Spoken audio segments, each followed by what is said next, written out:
Blazor Train!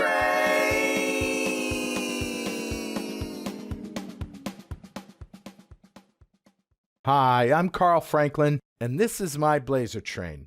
Jump on board and ride the rails with me through the torturous terrain of trite train metaphors and gratuitously goofy gags like this one. Woo, woo! As we travel through tenebrous tunnels and over treacherous trellises traversing the wonderfully webby world of Microsoft Blazor.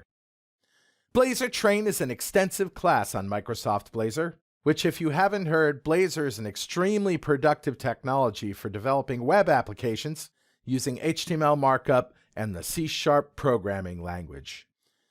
The topics are as concise as they can be, making it easy for experienced developers to jump right in wherever they want, and those new to Blazor can watch them in order, starting right here. As for me, I've been writing code since 1985. You know what that makes me? Frickin' old. That's what that makes me. In August 2002, I started a podcast called .NET Rocks. You know, the word podcast didn't even exist back then. I just called it an internet audio talk show for .NET developers.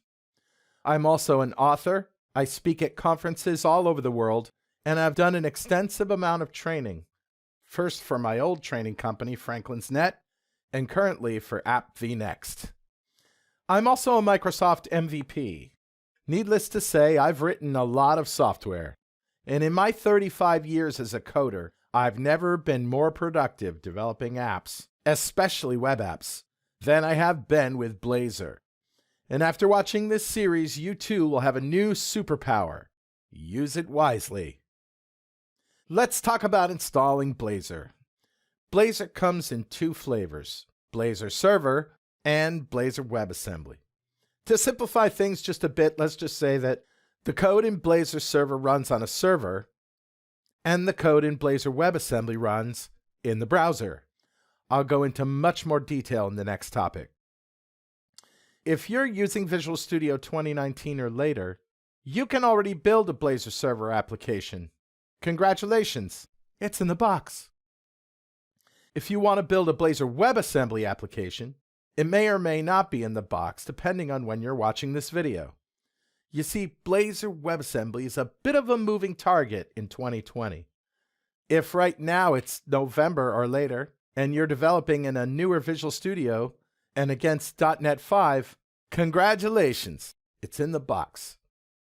But I have an up-to-date page with a video that explains the current state of Blazor WebAssembly and what you need to install, or not, to create a Blazor WebAssembly application.